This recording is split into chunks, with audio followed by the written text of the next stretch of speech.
What is it like for you to have like this rivalry with Shedeur and have it play out the way it has?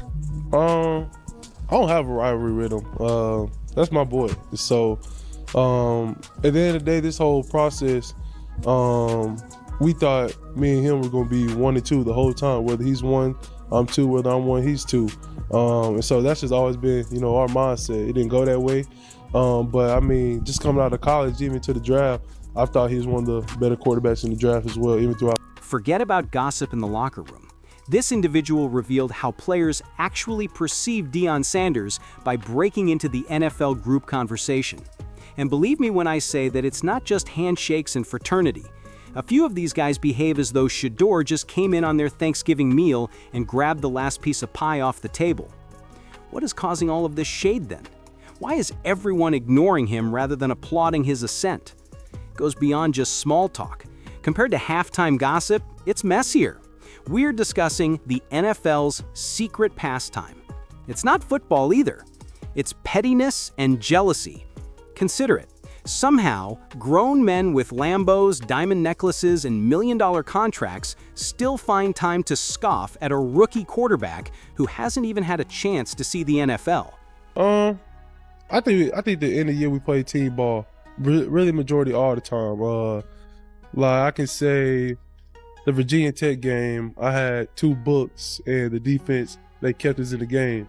The Georgia Tech game, we didn't have our best game offensively, and the defense did enough to keep us in the game, getting every 2-minute drive, and we didn't come through.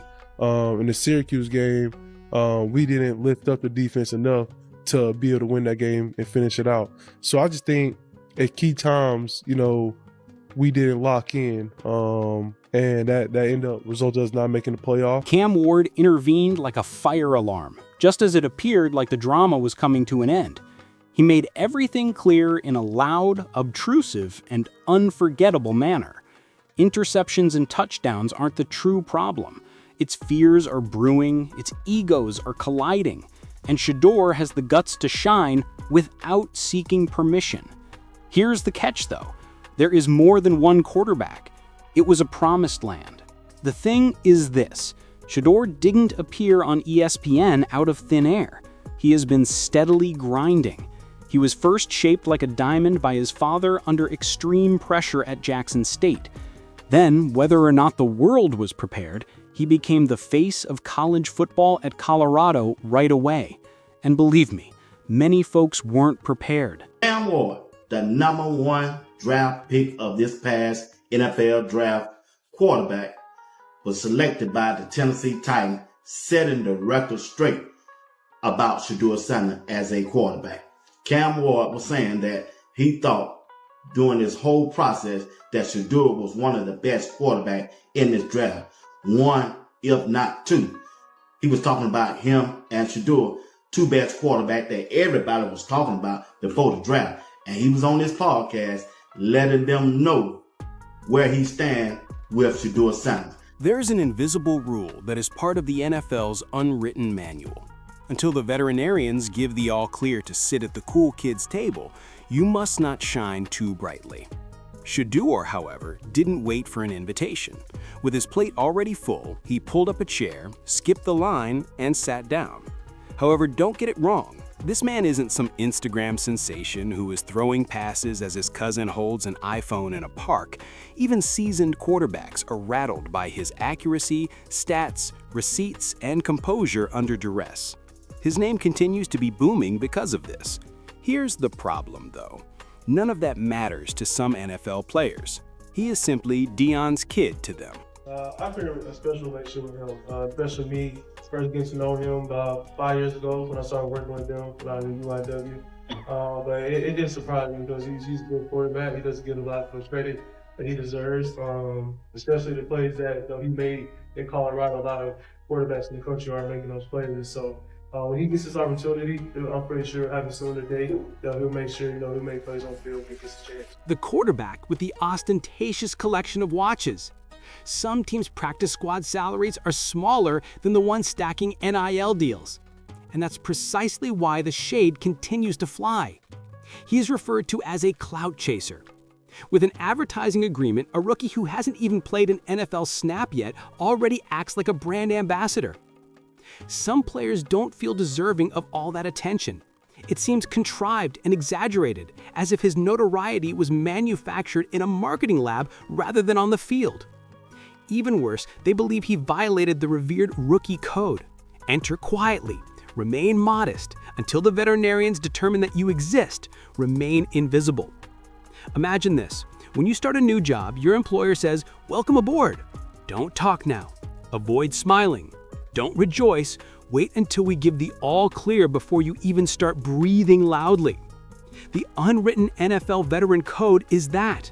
Before the league stamped his past, however, Shedeur broke that regulation the moment he entered the room sporting fancy sunglasses, flashed highlight reels like TikTok thirst traps, and dared to look like a superstar. Where he's been every time. We both started FCS. He was at, Jackson State. I was at Carter Word. And that's where really we met for the first time with our quarterback coach when we first got to college. And then he's always been, just a great person to be around. A lot of stuff out there on him ain't really, the truth. Just because they spin it different ways, like they spin stuff about me different ways. But I mean, I've always thought he was a productive quarterback. I mean, a lot of people may have their own opinion. I have mine as well. But I mean, when he gets his chance, to become a starter, I know he's gonna make the most of it.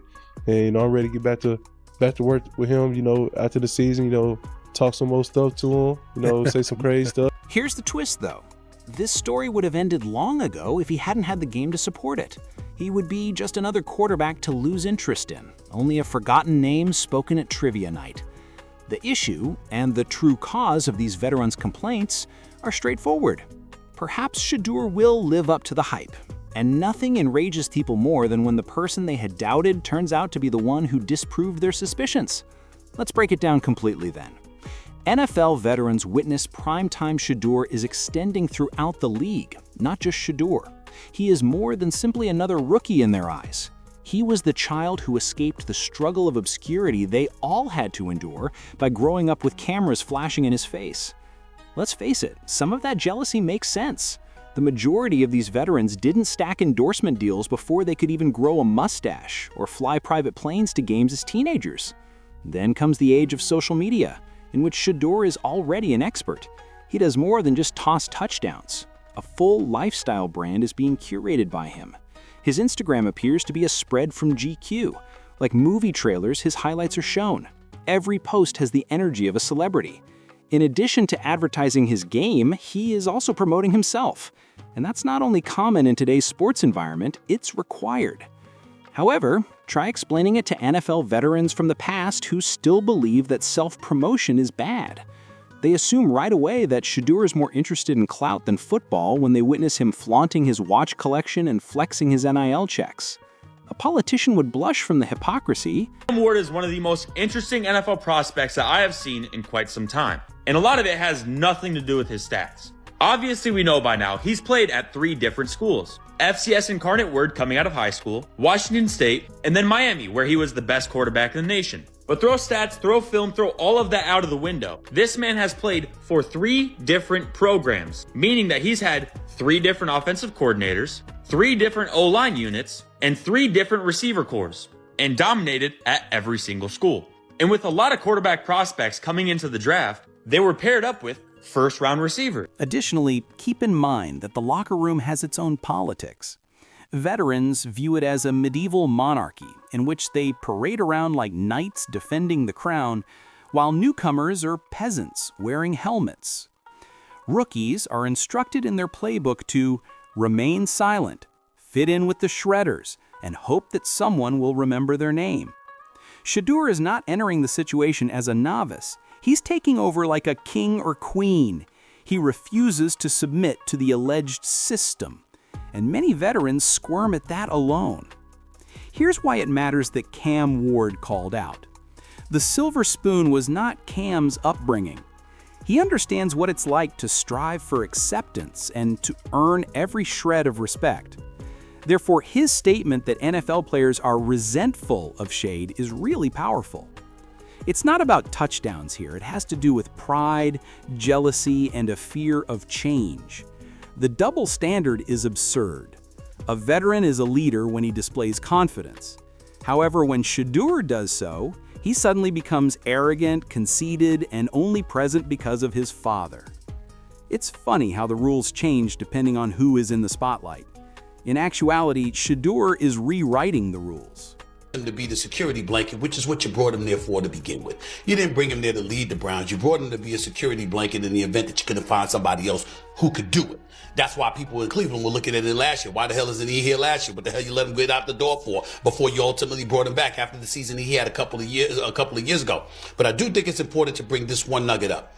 I'm looking at the average time to throw for a quarterback last year in the National Football League. Dan, correct me if I'm wrong, but I think it was like at 2.42 to 3.14 seconds, if I remember correctly, based on what I read. He is making the NFL deal with a different kind of athlete. Someone who is both a brand and a baller. A player who is unwilling to distinguish between the image and the game.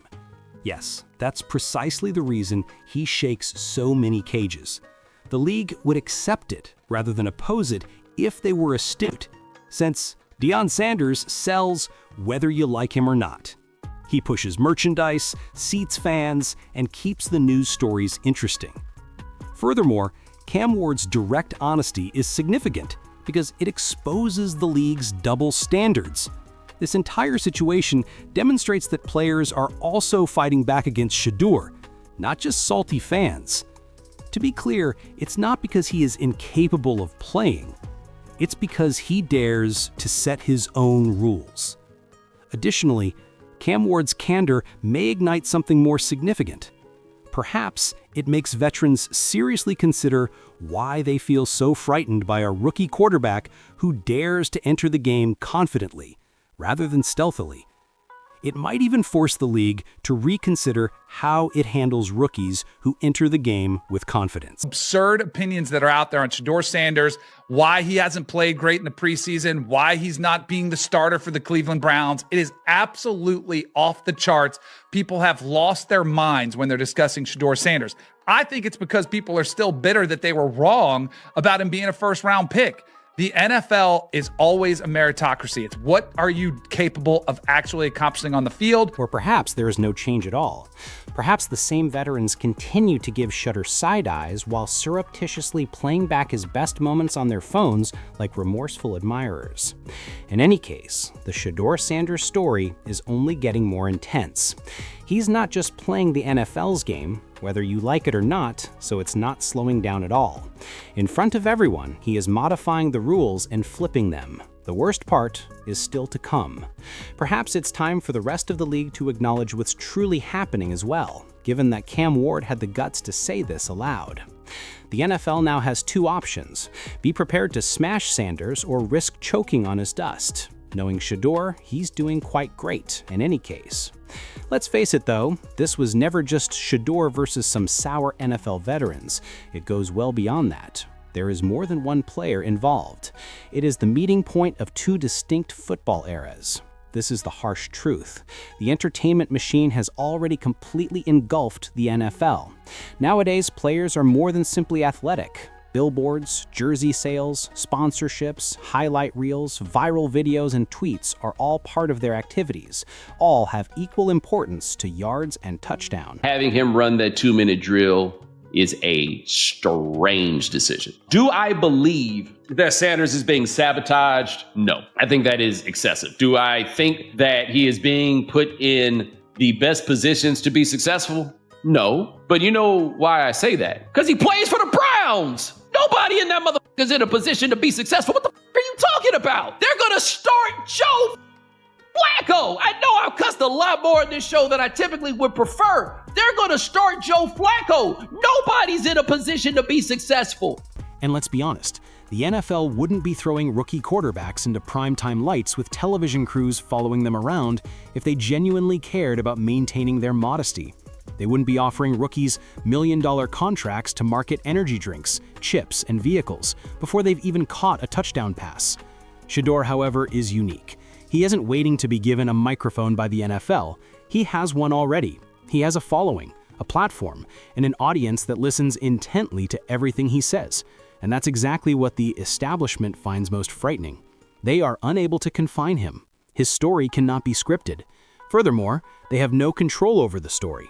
Shedeur Sanders is training for more than just quarterback. His commercial empire is being built before he has ever set foot on an NFL field. The elderly guards are trembling in their shoes as a result. You may be sure that NFL veterans take note of every detail. It seems like outright cheating to them. They're saying, I had to grind on ramen noodles and live in a shoebox apartment just waiting for my first contract? Additionally, this child arrives at practice wearing a personalized watch that is worth more than my rookie signing bonus. It hurts. That's when things get wild. Shedeur won't be the exception in 10 years. He will serve as the model. I can't get to the Luke Show podcast fast enough. This what's going on in Cleveland? God. Kevin, do you think we all are stupid? You don't think we know football? If you're a football fan, we clearly know what you did. We clearly know that the plays that you gave for Dylan Gabriel. And all of the veterans who are complaining now will realize that they were only battling for their future. Cam Ward's honesty struck so deeply because of this. It revealed what everyone else was too afraid to acknowledge, cutting through the false grins. He revealed the reality. Not all NFL players are criticizing Shedeur's performance. They are criticizing his values. An entirely new generation of sportsmen, a wave that rejects locker room hazing, laughs at antiquated customs, and doesn't submit to some archaic notion of deference. Vets may continue to observe Shedeur from a distance. They may continue to refer to him as Deion's child, a spoiled child, or a scheming kid. Here's the twist, though. After a few years, those same veterans will be posing as though they had faith in him from the beginning, contacting him directly, and perhaps even pleading with him for advice on how to establish brands. This is where the irony lies. The NFL is covertly profiting from Shedeur's brilliance, while the veterans complain and moan. To show that everything is okay here and still project that confidence. And if he doesn't play, is everyone else wrong because he doesn't play? If Flacco's getting the reps, or if Dylan Gabriel beats him out, it could happen. They drafted Dylan. Is everyone else just an idiot because that happened? Yes. And you don't believe that. But, you know, guys, here's the facts. Like, all of us in the media who watched the film had him somewhere between the first, maybe the third. There was some disconnect in the pre-draft process. Right. I think Peter's making an interesting nuanced point. When you have an agent, you're getting active feedback that you could react to. Maybe you go back in for another visit. There was some disconnect in the pre-draft process. What sells is known by the league. Drama, swagger, and celebrities that brighten scoreboards and timelines alike. Every video that goes viral, every highlight reel shade post, and every gaudy outfit he dons. Can you guess who gains? The same league is acting as though they are worried about his self-esteem. The game inside the game is that. The NFL is already promoting him like a blockbuster film, despite the vet's desire for him to play by traditional rules. Not only is he a quarterback, he combines free advertising, ticket sales, products, and unending media attention. And that's precisely the reason he so severely annoys the old guard, since they are aware of the truth in their hearts. Shedeur does not mean that tradition is extinct. He marks the beginning of a takeover. He is evidence that the following generation doesn't have to wait for approval. The league also won't just let it happen. If it maintains the flow of revenue, they will support it. And that's what the veterans find most upsetting. Got to talk about Cleveland Browns owner Jimmy Haslam, because he reportedly is upset that fans aren't 100% locked in on this team right now. And let's be real, a big part of that is because of Shedeur Sanders. He isn't playing. Now, local journalists are even out here claiming that ticket sales are down, that seats are looking empty right now. I don't know if that's 100% true, because I'm gonna be fair to you guys. The Cleveland Browns, that is, loyal and local supporters have been supporting. And I'm gonna get back to talking about the Cleveland Browns supporters. Their kingdom, which was founded on silence and sweat, is currently being turned into a show where swagger is valued equally to statistics. You see, the fact that Shedeur is fighting more than simply defensive lines is what makes this entire story so crazy. He is fighting a whole culture. He should remain silent, take notes, and gain respect the old-fashioned way according to the old heads. However, Shedeur is showing a whole new generation that you can take over with voice, shine, and platform, and force the league to adapt to you. That is far more significant than football. That is an earthquake of culture. The criticism is loud because of this. It doesn't matter if he can play. That claim has already been refuted by the statistics. It all comes down to the fact that he dares to change the course in public. The new generation refers to it as inspiration, while the veterans label it hubris. They saw him demonstrating that you don't need to be smaller to make it in the NFL. And this is where the old guard is at risk. As soon as one player succeeds and breaks the mold, the others follow closely behind. Because of Shedeur's infectious confidence, the league will eventually be teeming with athletes who saw the sport and the brand as one cohesive whole. And the old guard won't simply be upset when that day arrives. They'll be rendered obsolete. In case you're enjoying this analysis, please remember to like, subscribe, and share. And I'll talk to you